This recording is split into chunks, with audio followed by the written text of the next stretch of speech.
नमस्कार।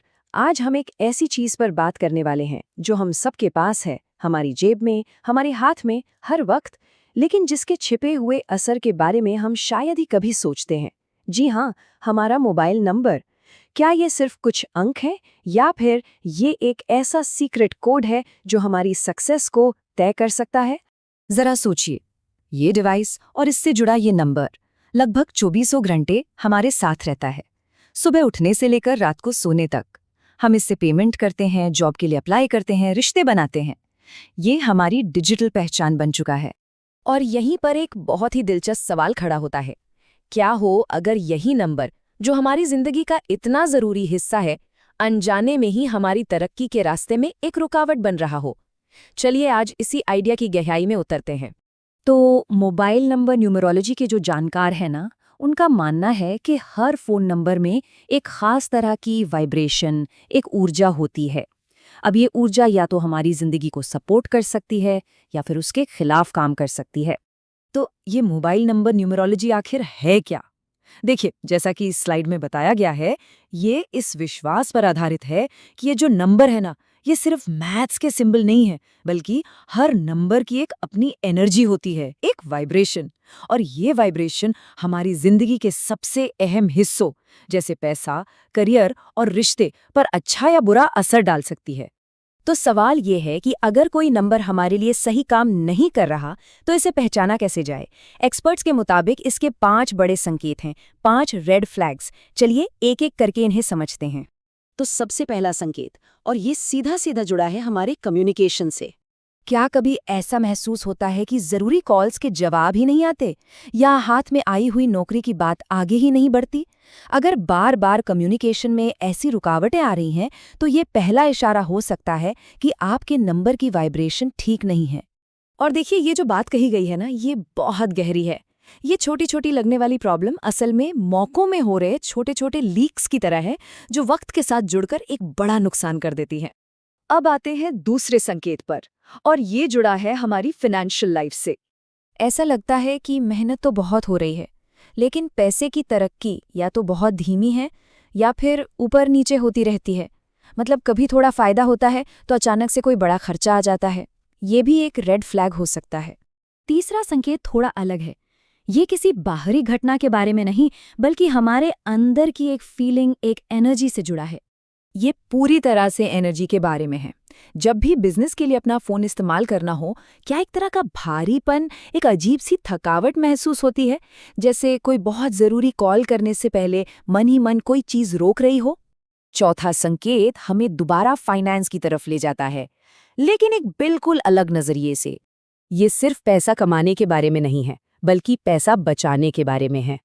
अगर पैसा लगातार छोटी छोटी अजीब अजीब चीज़ों पर खर्च हो रहा है, जैसे फ़ोन से की गई पेमेंट्स में बार बार दिक्कत आना या अचानक से कोई छुपा हुआ खर्च सामने आ जाना। और अब आखिरी यानी 5वां संकेत, यह हमारे करियर और ज़िंदगी के बड़े मकसद की तरफ इशारा करता है। अंदर से एक फीलिंग आती है कि जो काम हम कर रहे हैं वो हमारी असली काबिलियत से मेल नहीं खाता, जैसे कि हम किसी गलत रास्ते पर हैं। न्यूमरोलॉजिस्ट्स मानते हैं कि ऐसा तब हो सकता है जब आपके मोबाइल नंबर की एनर्जी आपके लाइफ पाथ नंबर से टकरा रही हो। तो हमने प्रॉब्लम के इशारे तो देख लिए, अब बात करते हैं हल की। हम अपने नंबरों के इस कॉस्मिक कोड को, इस पहेली को सुलझा कैसे सकते हैं? इसके लिए कुछ बहुत ही आसान कैलकुलेशंस है। सबसे पहले अपने मोबाइल नंबर का रूट नंबर निकालते हैं, जिसे मूलांक भी कहते हैं। बहुत ही सिंपल है। अपने 10 डिजिट्स वाले मोबाइल नंबर के सारे डिजिट्स को आपस में जोड़ दीजिए। जो भी टोटल आए, उसके डिजिट्स को भी तब तक जोड़ते रहिए जब तक आपको एक सिंगल डिजिट ना मिल जाए। जैसे अगर टोटल 45 है तो 4 और 5 को जोड़ा तो मिला 9। बस यही है इस नंबर की रूट वाइब्रेशन। अब दूसरी जरूरी कैलकुलेशन है आपके लाइफ पाथ नंबर की, जिसे भाग्यांक भी कहते हैं। इसके लिए अपनी पूरी डेट ऑफ बर्थ, मतलब दिन, महीना और साल के सारे डिजिट्स को जोड़ दीजिए। और बिल्कुल वैसे ही टोटल को तब तक छोटा करते जाइए जब तक एक सिंगल डिजिट न मिल जाए।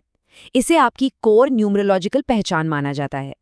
ठीक है, तो अब हमारे पास ये 2 नंबर आ गए, पर इनका मतलब क्या है? चलिए देखते हैं कि न्यूमरोलॉजी के हिसाब से कौन से नंबर लकी माने जाते हैं और किन से बचने की सलाह दी जाती है। तो देखिए, हर नंबर की ना एक अपनी खासियत होती है। जैसे नंबर 1 ये लीडरशिप और हिम्मत की एनर्जी रखता है, तो वहीं नंबर 8 को पावर और वेल्थ से जोड़ा जाता है। अगर कोई क्रिएटिव फील्ड में है तो शायद नंबर 3 की एनर्जी उसके लिए ज्यादा अच्छी होगी। ये टेबल हर नंबर के पीछे छिपे मतलब की एक बढ़िया झलक देता है। और यहाँ पर चीजें और भी साफ हो जाती हैं। कुछ नंबर और कॉम्बिनेशंस फायदेमंद माने जाते हैं, जबकि कुछ से बचने की सलाह दी जाती है। जैसे 1, 5 और 8 जैसे रूट नंबर फेम, बिजनेस और वेल्थ को अट्रैक्ट करते हैं। गवर्नमेंट जॉब वालों के लिए 1 और 7 का कॉम्बिनेशन अच्छा माना जाता है।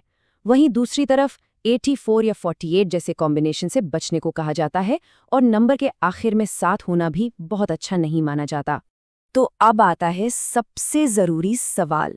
अगर आपको पता चलता है कि आपके नंबर आपके लक्ष्यों के साथ मेल नहीं खा रहे हैं, तो क्या करें? क्या ये बदलाव का समय है? जानकारों के मुताबिक इसके कुछ प्रैक्टिकल उपाय हैं। एक तो है कि अपना नंबर बदलने के बारे में सोचा जाए। एक और तरीका है कि एक नया सिम कार्ड लेकर सिर्फ आउटगोइंग कॉल्स के लिए उसका इस्तेमाल करें। और ये भी कर सकते हैं कि अपनी पर्सनल और प्रोफेशनल लाइफ के लिए अलग-अलग नंबरों का इस्तेमाल करें, ताकि हर जगह सही एनर्जी को अट्रैक्ट किया जा सके। और अंत में एक बहुत ही गहरी बात, एक एक्सपर्ट कहते हैं, आप नंबरों को नहीं चुनते, नंबर आपको चुनते हैं।